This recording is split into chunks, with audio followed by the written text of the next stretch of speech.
Episode 1 की starting में हम हमारे मेन कैरेक्टर को देख पाते हैं जो कि अकेला सोया हुआ था। वहीं पर उसके कमरे में तो चारों तरफ बस गंदगी और गंदगी थी। तभी अचानक से उसके कमरे में कोई बेल बजाता है। हमारा मेन कैरेक्टर योको कहता है रुको जरा मैं अभी आता हूँ। फिर वो जैसे चेक करता है कि बाहर कौन है तो वो थोड़ा सा शॉक्ड हो जाता है। वहीं पर बाहर हम एक खूबसूरत लड़की को देख पाते हैं जो कह रही थी कि आप मुझे यहाँ पर मेड के लिए हायर कर सकते हो। अब अगले दिन में योको उस मेड को अपने साथ अपने कमरे में लेकर आता है और कहता है मुझे माफ कर देना, मेरी मम्मी पापा अभी घर पर नहीं है इसलिए घर पूरी तरीके से गंदा है, तो मैं यहीं पर ही रुको, मैं तुम्हारे लिए जूस लेकर आता हूँ। वो मेड कहने लगती है तुम्हें ज्यादा प्रॉब्लम उठाने की जरूरत नहीं है। वहीं पर योको को उस मेड के ऊपर संदेह होता है और अपने मन में कह रहा था मुझे उसको ऐसे घर के अंदर नहीं आने देना चाहिए था। क्या वो सच में मेड के जॉब के लिए अप्लाई करने के लिए आई है या फिर वो कोई इलीगल काम करती है, मुझे जल्दी से इसको बाहर भेजना पड़ेगा। फिर वो डायरेक्टली उससे पूछता है तुम कह रही थी कि तुम मेड का काम करती हो, तो फिर इससे पहले भी तुमने किसी के घर पर मेड का काम किया है ना? तो आखिरकार तुम किस किस चीज में बेहतर हो? वो मेड कहती है मैं एसोसिएशन में काफी ज्यादा माहिर हूँ। जो लोग मेरे मास्टर को टारगेट करते हैं और मेरे मास्टर से डिसलॉयल होते हैं मैं ज्यादातर उन लोगों को एसोसिएट करके मार देती हूँ। वहीं पर उसकी बात सुनकर योको को कुछ भी समझ में नहीं आ रहा था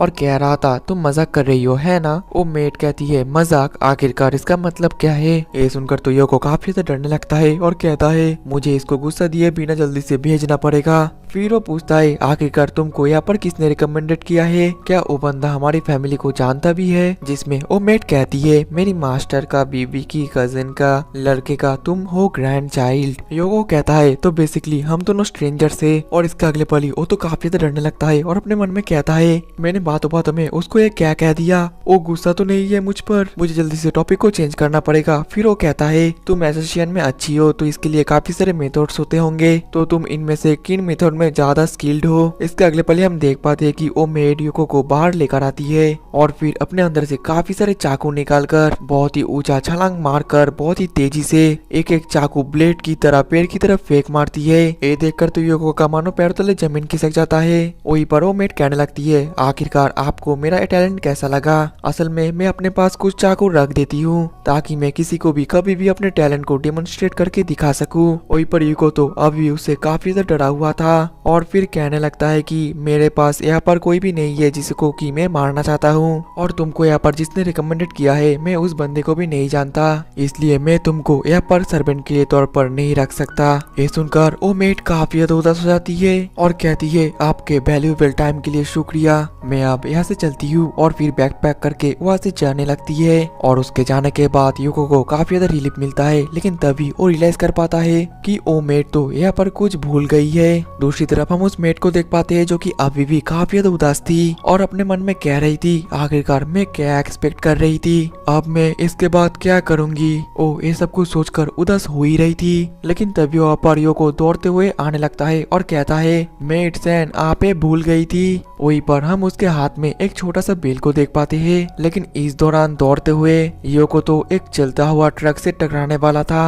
और ये देखकर वो मेड काफी ज्यादा शॉक्ड हो जाती है और बहुत ही तेजी से जाकर योको को बचा लेती है। योको तो काफी ज्यादा शॉक्ड हो गया था। वहीं पर वो मेड भी काफी ज्यादा ब्लश कर रही थी और कह रही थी मुझे माफ कर देना, मैंने कभी भी डायरेक्टली किसी को सेव नहीं किया, मेरा दिल अभी काफी तेजी से धड़क रहा है। तभी योको कहता है आप आपका बेल भूल गई थी और फिर उसको वापस धर देता है। इसके बाद वो मेड वो बेल लेकर फिर से थैंक यू बोलकर वहां से जाने लग जाती है। ये देखकर योको को थोड़ा सा बुरा लग रहा था जिस वजह से वो मेड को रोकता है और कहता है असल में मैं किसी को ढूंढ रहा हूँ जो कि मुझे क्लीनिंग में मदद कर सके, तो फिर क्या आप मेरी मदद कर सकते हो?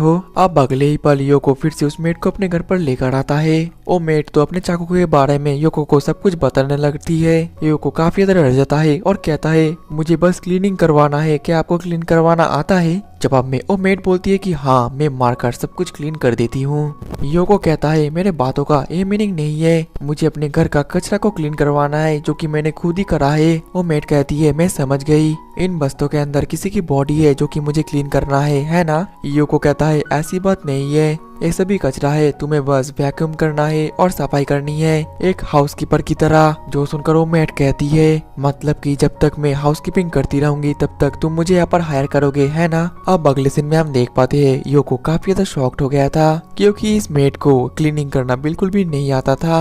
और वो कहने लगती है मुझे माफ कर देना, मेरे से एक गलती से हो गया। तभी वो पानी से फिसल कर नीचे गिरने वाली थी, लेकिन वो अपने एसोसिएशन स्किल यूज करके नहीं गिरती और सही सलामत लैंडिंग कर देती है। लेकिन इसके बाद भी वो बाल्टी उसके सर पर गिर जाता है। योको कहता है मेट समा आप काफी ज्यादा क्लमजी हो। ये सुनकर मेट को फिर से काफी ज्यादा बुरा लगता है और वो कहती है मुझे माफ कर देना क्योंकि मैं बार बार गलतियां करी जा रही हूँ। योको तो उसके सर से बाल्टी को हटाता है और कहता है मुझे तुम्हें ऐसे काम में नहीं कहना चाहिए था जो कि तुम अच्छी नहीं हो। और फिर वो उस मेट के ऊपर टॉवल भी रख देता है मोचने के लिए और कहता है अब से तुम सब कुछ शुरू से सीखोगी, मैं भी तुम्हारी मदद करूंगा, तो फिर क्या तुम मेरी मदद करोगी। उसका ऐसा बर्ताव देखकर मेट काफी ज्यादा शॉक्ड हो गई थी और कह रही थी हाँ जरूर। अब अगले सीन में वो दोनों मिलकर लिविंग रूम को पूरी तरीके से साफ कर दिए थे। योको काफी ज्यादा खुश होता है और वो मेट को थैंक यू बोलता है, जो सुनकर मेट थोड़ा सा शॉक्ड होता है और उसको काफी ज्यादा अच्छा भी लगता है। तभी योको कहता है सफाई करते करते तो शाम भी हो चुका है, मुझे काफी जोरों से भूख लगी है। मेट सन क्या तुम्हें खाना बनाना आता है। मेट तो सुनकर फिर से उदास हो जाती है। योको कहता है कोई बात नहीं, तुम चिंता मत करो, मेरे पास आज एक बहुत ही अच्छा डिश है, तुम जल्दी से जाओ नहा कर आओ। जिसके बाद वो मेट बात ले रही थी और योको के बारे में सोच सोच कर ब्लश करी जा रही थी। वहीं पर हम योको के बारे में पता जाता है कि उसका पूरा नाम है हितेयोशी योकुआ और वो फर्स्ट ईयर का हाई स्कूल स्टूडेंट है। फिलहाल उसके पेरेंट्स घर पर नहीं है और वो समर वेकेशन अकेला घर पर एंजॉय कर रहा है। लेकिन अभी वो काफी ज्यादा शर्माया हुआ है क्योंकि अचानक से उसके घर पर एक एशियन मेड आ चुकी है और अभी वो बाथरूम में नहा रही है। हितेयोशी बहुत ही ज्यादा शर्मा रहा था और अपने मन में कहता है अब वो यहाँ पर टॉवल पहन कर आएगी, लेकिन इसके अगले पल ही वो मेड तो पूरी तरीके से ड्रेस पहन कर ही पर आ जाती है, जिस वजह से हमारा हितेयोशी थोड़ा सा निराश हो जाता है। अब अगले दिन में हितेयोशी मेड को कैबेज काटने के लिए देता है और वो मेड अपना एसिस्टेंट स्किल को यूज करके काफी तेजी से बहुत ही अच्छे तरीके से कैबेज को काट देती है। और फिर हितेयोशी अपना बेस्ट डिश पोर्क मीट निकालता है। मेड कहती है पोर्क मीट आखिरकार इसका मतलब क्या है। हितेयोशी तो शॉक्ड हो गया था और कह रहा था क्या तुम्हें पोर्क मीट के बारे में नहीं पता। जवाब में मेड कहती है हाँ मैंने एक दो बार सुना तो है, असल में मैं खाना खाने में ज्यादा इंटरेस्टेड नहीं हूँ, इसलिए मुझे उसके बारे में याद भी नहीं है। मैं खाने के वक्त उसका टेस्ट और उसका लुक नहीं देखती। जिसके बाद हितेयोशी उस मेड को समझाने लगता है कि खाना कितना ज्यादा इम्पोर्टेंट होता है, उसका टेस्ट और उसका लुक और भी ज्यादा इम्पोर्टेंट है और ये जो पोर्क मीट है ये इस शहर का बेस्ट शॉप से लिया गया है। ये सब सुनने के बाद भी वो मेड ज्यादा इंटरेस्ट नहीं दिखाती और कहती है तो फिर अब क्या शुरू करा जाए। जिसके बाद को कहता है खाना सर्व हो चुका है मिस मेड, लेकिन रुको जरा, आखिरकार आपका असली नाम क्या है। मेड थोड़ा सा उदास होकर कहती है क्या नाम, मेरा कोई नाम नहीं है, मेरा मास्टर मुझे जो चाहे वही बुलाते हैं और आप भी मुझे जो चाहो वो बुला सकते हो। जवाब में योको बोलता है ठीक है, फिलहाल मैं तुम्हें बस मिस मेड ही बोलूंगा। इसके बाद वो दोनों खाना शुरू करते हैं और वो मेड जैसी उस पोर्क मीट तो खाती है। योको बहुत ही एक्साइटेड होकर पूछता है तो फिर आपको कैसा लगा। वो मेड अभी भी कुछ खास रिएक्शन न देकर कहती है बिल्कुल सेम, इसका टेस्ट अच्छा है या बुरा मुझे बिल्कुल भी समझ में नहीं आ रहा, लेकिन ये खाना मेरे पास्ट लाइफ के खाने से बहुत ज्यादा अलग है, ये काफी ज्यादा वार्म है, यहाँ तक कि नहाना यहाँ पर रहना ये भी काफी ज्यादा वार्म है। तभी हम मेड के कुछ पास्ट के सीन को देख पाते हैं। हमें पता चलता है कि बचपन से ही उसको कोई एसोसिएशन का काम करवा रहा है और ऐसा करते करते उसका हार्ट पूरी तरीके से कोल्ड हो चुका है। उसको ना ही खाने से फर्क पड़ता है और ना ही किसी के नाम से, लेकिन प्रेजेंट में वो कुछ और ही फील कर रही है। तभी योको कहता है मेड सैन आप खाली खाली मीट को क्यों खा रही है, इस सॉस को लेकर खाइए। जिसके बाद वो मेड जैसे उस सॉस के साथ मीट को खाने लगती है तो मानो वो उसको काफी ज्यादा पसंद आता है। अब अगले सीन में जो योको था और नींद में कुछ बुरा सपना देखकर रो रहा था, जिस वजह से वो उठ जाता है और तभी उसको थोड़ा सा भूख भी लगता है। वो नीचे किचन में जाता है खाना बनाने के लिए, लेकिन तभी किचन से कुछ आवाज आता है, जिस वजह से वो अपने मन में कहने लगता है शायद से वो मेड किसी को असैसिनेट तो नहीं कर रही। ये सोचकर वो काफी ज्यादा डर रहा था और फिर वो जैसे ही उस मेड को अच्छे तरीके से देखता है तो हमें पता चलता है वो मेड तो उस सॉस को ही खाई जा रही थी। वहीं पर वो मेड भी तो योको को देख कर डर जाती है और कहती है मुझे माफ कर देना। योको कहता है शांत हो जाओ, लगता है तुम्हें भी भूख लगी है, तो फिर चलो मैं कुछ खाना बना लेता हूँ। तभी वो मेड कहती है असल में जब भी मुझे लगता है कि मैं कल मारी भी जा सकती हूँ तो मुझे लगने लगा कि मरने से पहले क्यों ना मैं इस सॉस का टेस्ट और एक बार कर लूं। और इसके अगले पल ही योगा कुछ खाना बनाकर उस मेड के साथ बालकनी में बैठता है और दोनों फिर बहुत ही मजे से खाना भी खाते हैं। लेकिन खाना खत्म करने के बाद वो मेड पूछने लगती है योको समा, आपने क्या कुछ डर अपना सपना देखा था? योको शॉक्ड होकर पूछता है, आखिरकार तुम ऐसा क्यों पूछ रही हो? जवाब में ओ मेड कहती है, जब मैं सॉस खा रही थी तब मुझे आपके कमरे में से कुछ आवाज आई, जिस वजह से मैं आपके कमरे में चली गई। मुझे लगा था कि वहाँ पर कोई एसेसियन आया है। ये सुनकर योको कहता है, तब तो मुझे तुमने देख लिया है ना? मेड हाँ कहती है, जो सुनकर योको काफी ज्यादा एम्बेरेस्ड फील करने लगता है और कहता है, क्या मैंने कुछ कहा था सपने में? मेड कहती है, हाँ आपने बार बार माँ माँ बोलकर पुकार रहे थे और मैं भी एक सपना देख रही थी जिसमें एक बहुत ही बड़ा सॉस का बोतल मुझसे कह रहा था कि मैं काफी ज्यादा बड़ा हूँ, तुम मुझे खत्म नहीं कर पाओगी खाकर।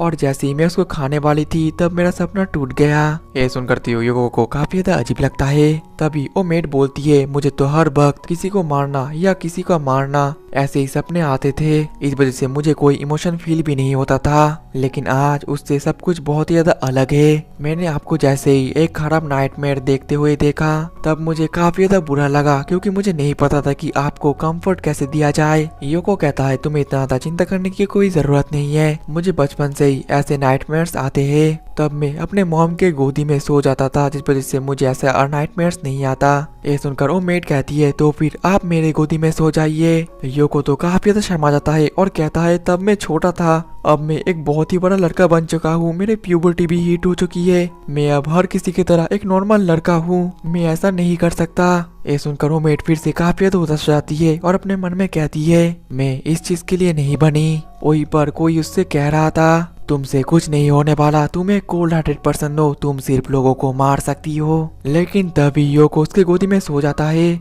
जिस वजह से उस मेड का सभी खराब थॉट्स आना भी बंद हो जाता है। योको या तो काफी ज्यादा शर्मा रहा था। वो मेड कहती है, मास्टर हितोशी, क्या आप ऐसे ही सो सकते हो? योको काफी ज्यादा शर्माता है, लेकिन वो बोलता है, ठीक है। और यही से ही हमारा कहानी शुरू होता है कि एक लोनर मेड कैसे अपना एक फैमिली शुरू करती है। और हमारा एपिसोड 1 भी यही पर ही खत्म होता है। तो दोस्तों, अगर आप लोग इसका नेक्स्ट एपिसोड चाहते हो तो ज्यादा से ज्यादा कमेंट और लाइक कर देना, क्योंकि जितना ज्यादा लाइक और कमेंट होगा मैं नेक्स्ट एपिसोड उतना ही जल्दी लाऊंगा। मिलते हैं इसके नेक्स्ट एपिसोड में, तब तक के लिए टाटा बाय बाय सायोनारा।